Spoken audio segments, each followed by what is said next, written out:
Hello friend, आज हम पढ़ेंगे तुगलक वंश 1320 से 1398 ईस्वी।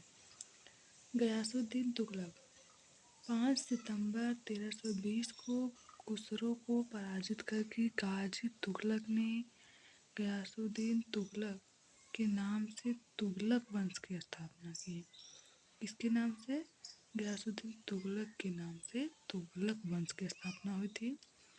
1321 में गयासुद्दीन तुगलक ने जूना खान उलगू खान अर्थात मोहम्मद बिन तुगलक को तेलंगाना के विरोधी शासक प्रताप रुद्रदेव के विरुद्ध अभियान के लिए दक्षिण भेजे थे। किसके विरुद्ध भेजे थे? रुद्रदेव के विरुद्ध। गयासुद्दीन तुगलक ने 29 बार मंगोल आक्रमण को विफल किया। ठीक है, विफल किया उन्होंने।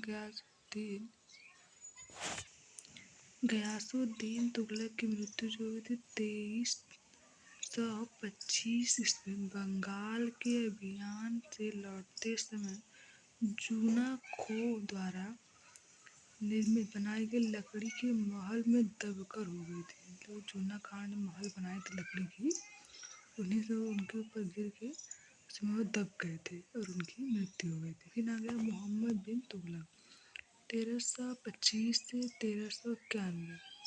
गयासुद्दीन तुगलक की मृत्यु के बाद जूना खां मोहम्मद बिन तुगलक के नाम से दिल्ली की गद्दी पर बैठा। भारतीय इतिहास में मोहम्मद बिन तुगलक पागल, सनकी, सख्त पिपासु आदि नामों से जाना। तो भारतीय मोहम्मद जो थे, मोहम्मद बिन के नाम से पागल, सनकी, रक्त पिपासु इन्हीं नामों से जाने जाते थे। मोहम्मद बिन तुगलक के काल में दिल्ली सल्तनत का साम्राज्य सर्वाधिक विस्तृत था। मतलब क्या था?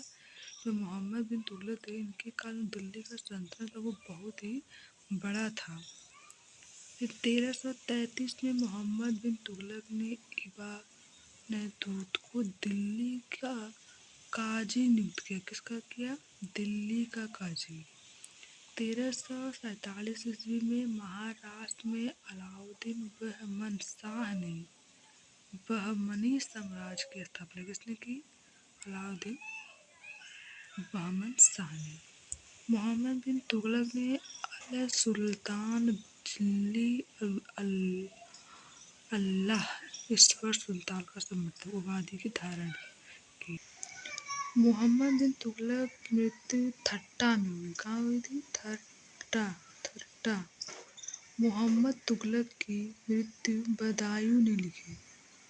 सुल्तान को अपनी प्रजा और प्रजा को अपने सुल्तान से मुक्ति मिल गई। किससे हुई? सुल्तान को अपनी प्रजा से और प्रजा को अपने सुल्तान से मुक्ति मिल गई थी। फिरोज शाह तुगलक 1351 से 1388 में मोहम्मद बिन तुगलक की मृत्यु के बाद उसका चाचा जो था, चचेरा भाई फिरोज शाह तुगलक दिल्ली की गद्दी पर बैठा।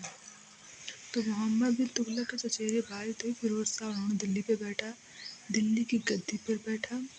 फिरोज शाह तुगलक का राज्याभिषेक थट्टा में हुआ था और पुनः हुआ था 1391 दिल्ली में। दोबारा राज्याभिषेक हुआ। 24 आपत्तिजनक करों को समाप्त किया। फिरोज तुगलक ने लगभग 300 प्राचीन संस्कृत ग्रंथों का फारसी में अनुवाद अलाउद्दीन खलीदा द्वारा दलयाले फिरोजशाही के नाम से करवाया। किसके नाम से? दलयाले फिरोजशाही के नाम से करवाया। तो कल हम लोग पढ़ेंगे सैयद वंश 1414 से 1491 ईस्वी का।